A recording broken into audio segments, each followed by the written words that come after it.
I do want to bring in Hugh Odom, the founder and president of Vertical Consultants and a former AT&T attorney, to help break all of this down for us. And Congress has been raising concerns about a possible China security threat. Tell me your thoughts on that.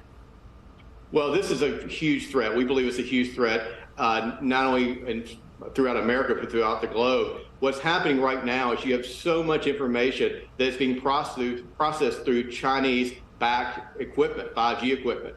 And Congress has banned certain Chinese companies from selling equipment in the U.S. going forward. But the problem is they are not having the ability to rip down the existing equipment. Recently, with the infrastructure plan, they provided some funding for what's called a rip and replace. However, it's about $2 billion short. And who's impacted the most? Rural America, who has mostly used this equipment because it is cheaper than U.S. or European-based equipment. So they are more suspect to security risks than other areas. All right, Hugh Odom, the founder and president of Vertical Consultants. Thank you so much for taking the time to talk to us today. That's a lot of great information for people who are T-Mobile customers. We appreciate it. Thank you.